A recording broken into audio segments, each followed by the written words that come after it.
Swayam Prabha. Digital India. Educated India.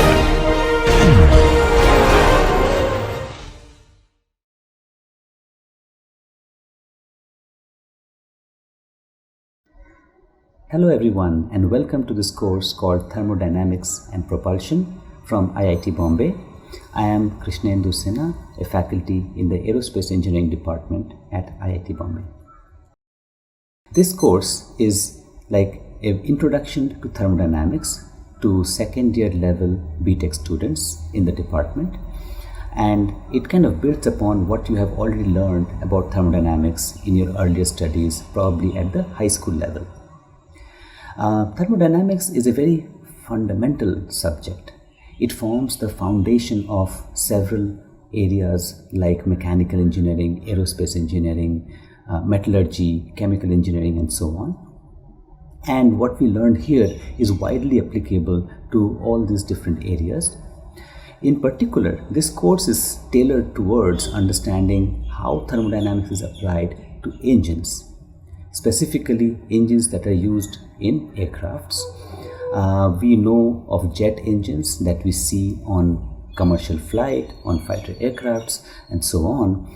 And this forms a major part of the course in the sense that we will learn basics of thermodynamics and how to apply the principles of thermodynamics, the laws of thermodynamics to aircraft engines. We also tackle and study about the working of IC engine, again at the very basic level, and how to apply thermodynamics to IC engines. This is the first lecture in the course where we start with an introduction to the subject of thermodynamics. We kind of give an idea of what kind of areas, what kind of devices, what kind of problems thermodynamics can tackle, and where are these applications useful, and what kind of questions thermodynamics can answer about these devices. We will see that thermodynamics actually is what I call as all-pervasive subject. It is all around us.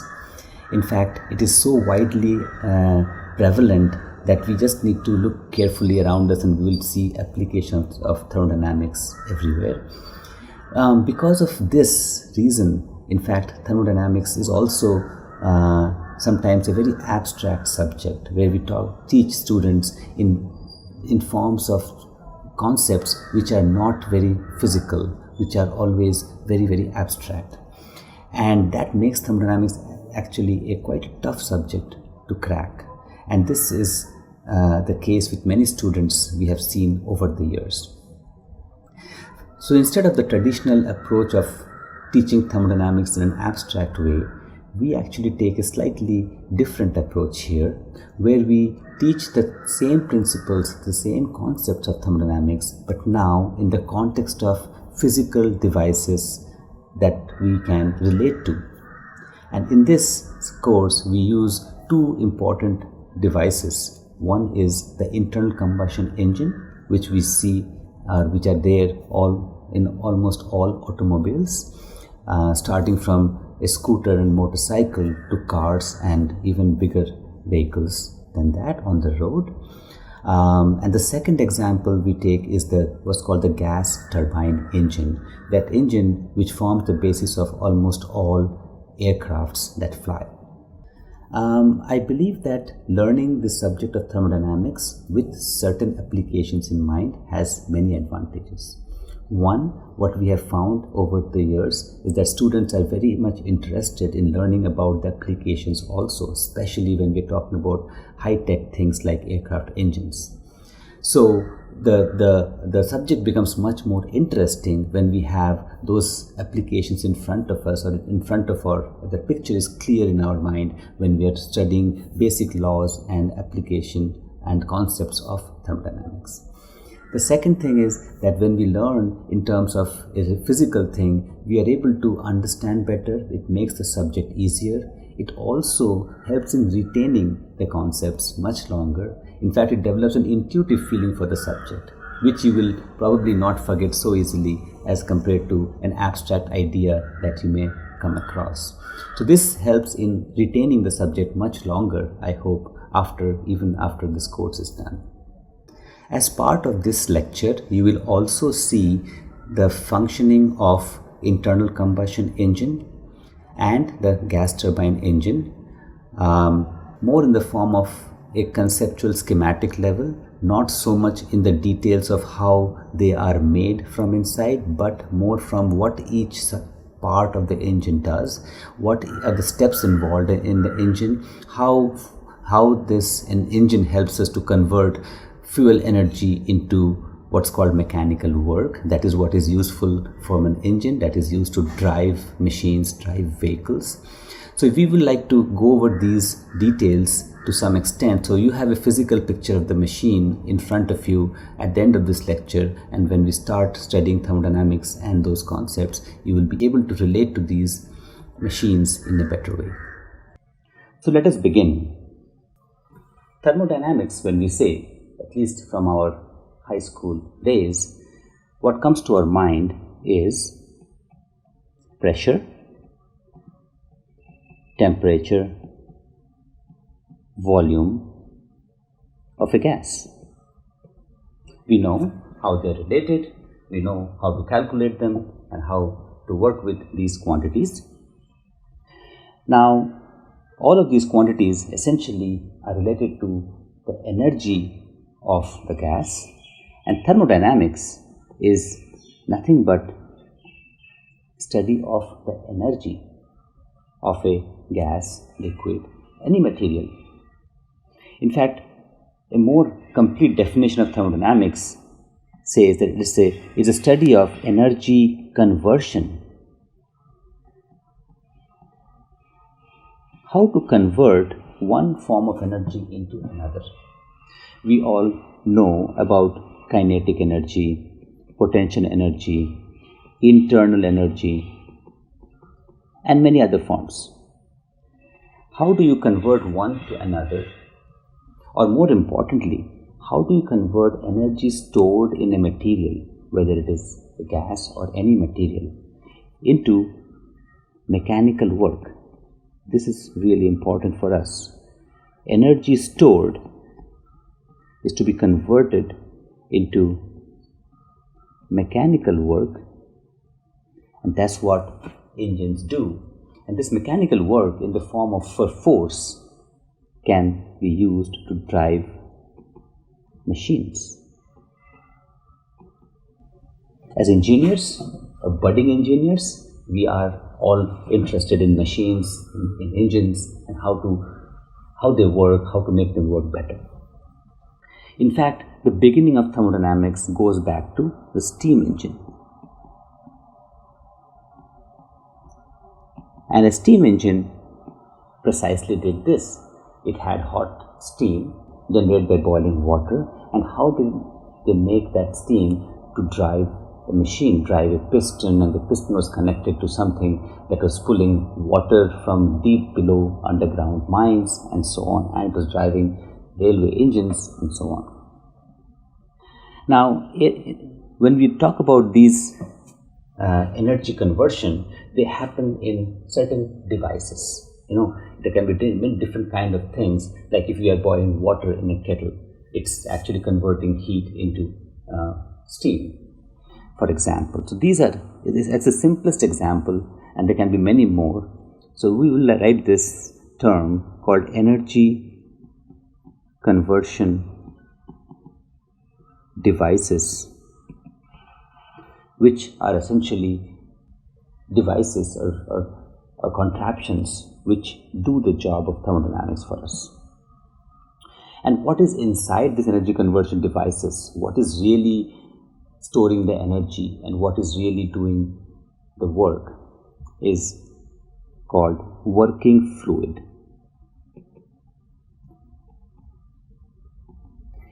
Fluid is generally used to refer liquids and gases. Not in all such scenarios what the material inside the device will be liquid or gas. It can be solid. So it's a general term used for what is happening inside and what is the energy stored in as the working fluid. When it is liquid or gas, it's easy to see that the pressure temperature and volume are the properties of the gas that really help us calculate the energy stored and see how much of it can be converted into something useful, and that's where comes the laws of thermodynamics. These laws are framed in a way that they help us to quantify how much energy there is.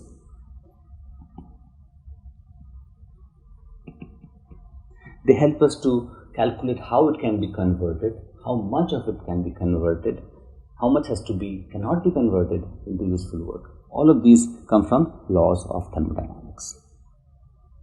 To quantify the properties and the energy. Okay, now let's take a look at a few examples. There are many examples, but let's take some of the few major categories of examples in thermodynamics, or the devices that do energy conversion. The first and the most important for us are engines. They can be the engines that is under the hood of your car.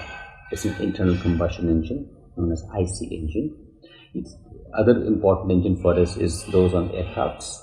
You'll come to know that they're called gas turbine engines. They're called turbojet engines and many other variants. Steam engines, as we mentioned earlier, any form of engine.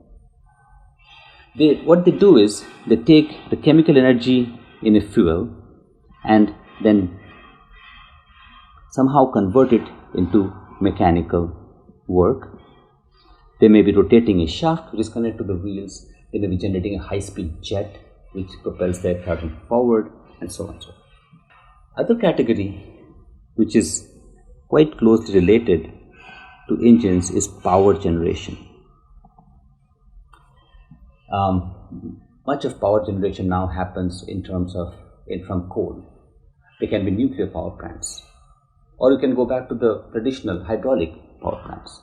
Now, hydraulic power plants, we have water at very high height, where we look at the potential energy of the water, and then that is taken to drive a turbine, and that gets converted into finally electrical energy. That is fed to our homes for our usage. Another common category of thermodynamic devices are appliances that we see in day-to-day life at our homes. Take a steam iron. It takes electrical energy and converts it into heating. An air conditioner takes electrical energy to cool a room. Refrigerator, another very common example in thermodynamics. Microwave oven, maybe. All of these are appliances which actually are converting energy and somehow managing energy to make it something somewhat useful to us. We'll come across many of these examples as we move on into the course. An example which we do not come across very commonly is supersonic or actually hypersonic flow of, for example, air.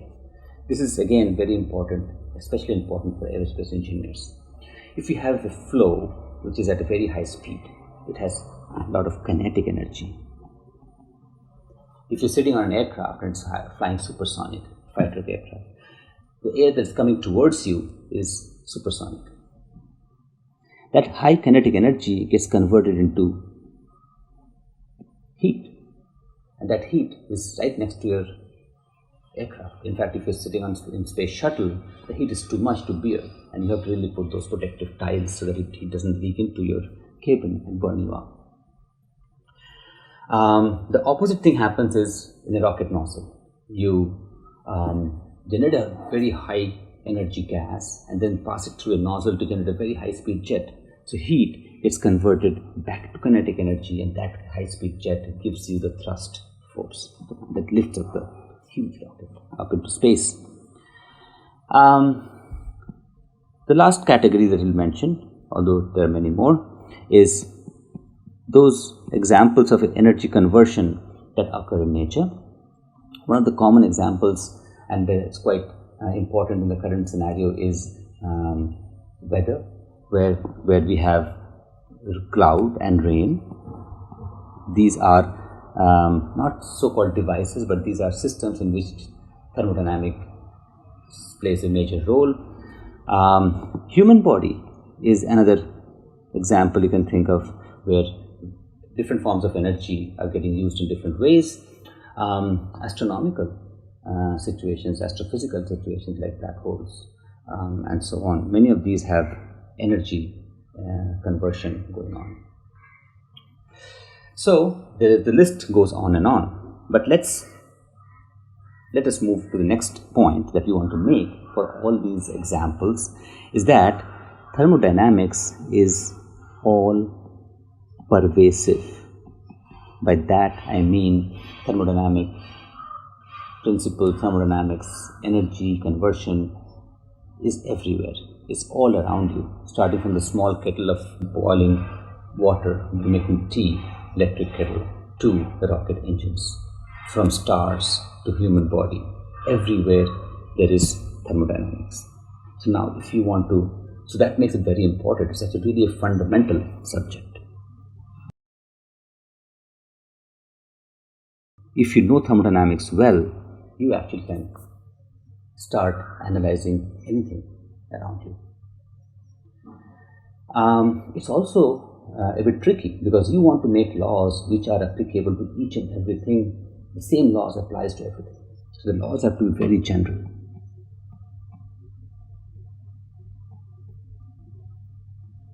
And they have to be framed in a way that they don't specifically meet only one of the examples, but every example.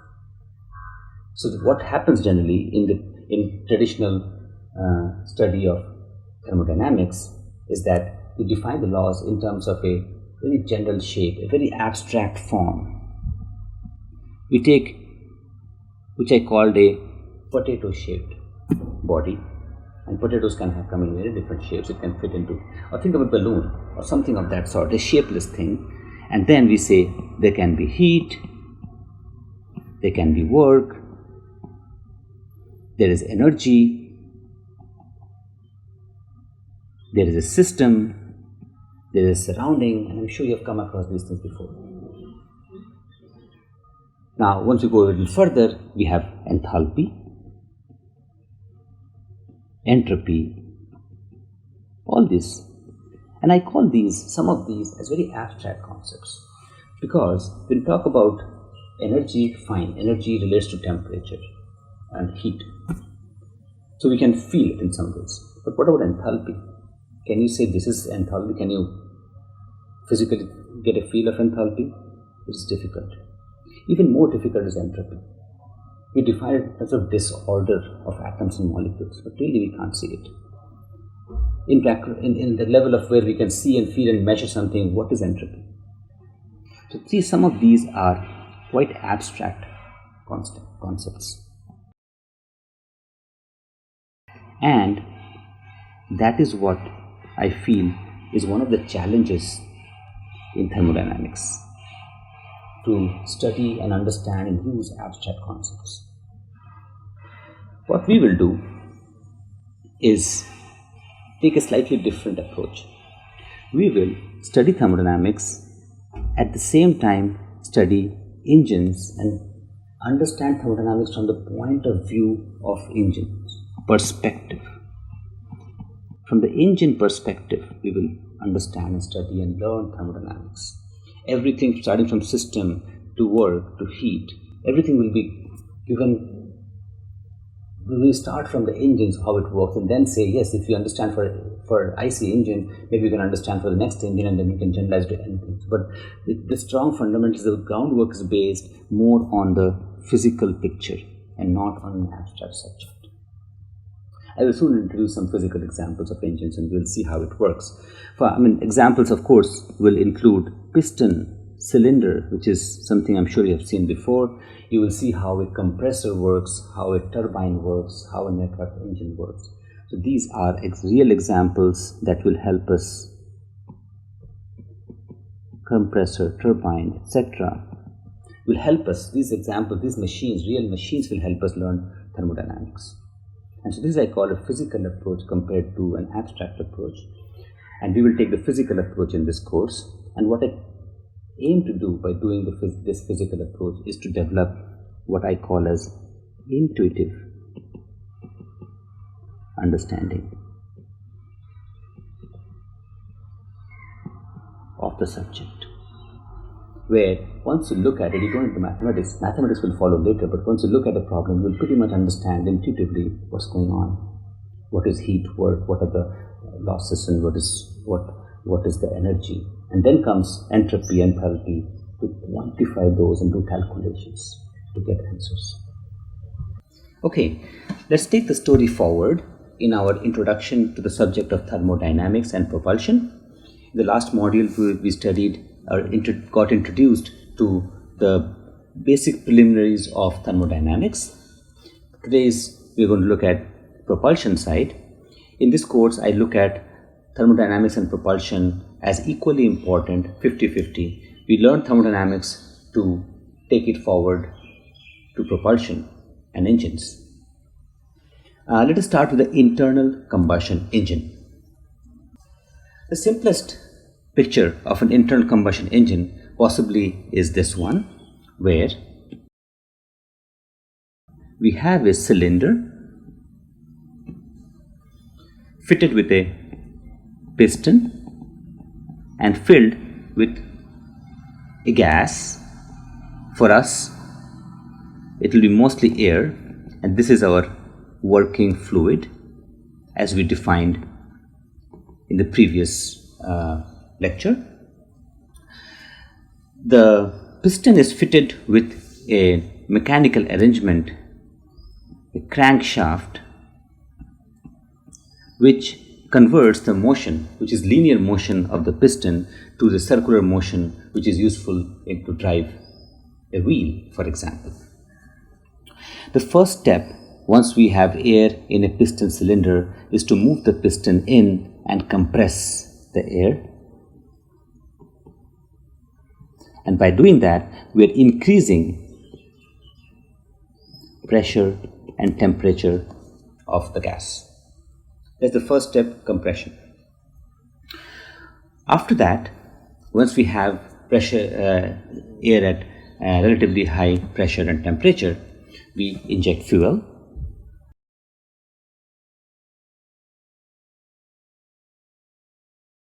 Through this small passage that is shown in the top. In fact, fuel is mostly in liquid form. It involves quite a few steps of making it into small droplets, vaporizing it, and then burning. We ignite it.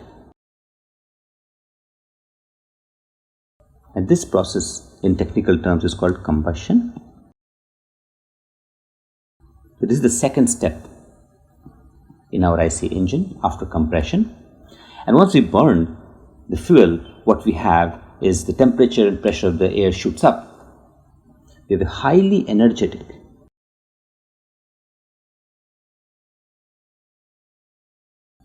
let me call it a gas, so it has maybe combustion products also naturally. So this high energy gas is now trapped inside the cylinder, and what do you do with it? We make it do our work. We make it push the piston out of the cylinder. By doing that, by pushing the piston, it is generating work.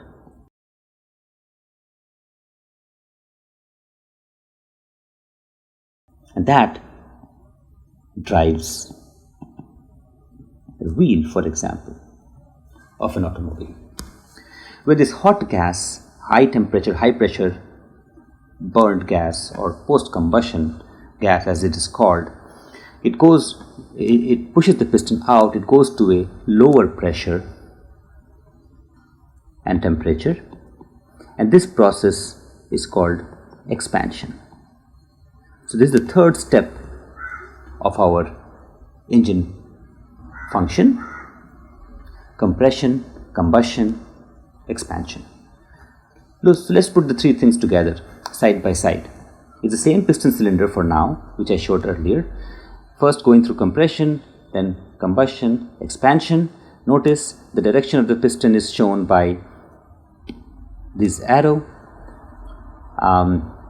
and the direction of the wheel or the crankshaft is shown by this. So you can make out when the crankshaft moves in such a way that the compression happens, and then combustion, and finally expansion when the wheel completes its one turn. This crankshaft completes its one turn.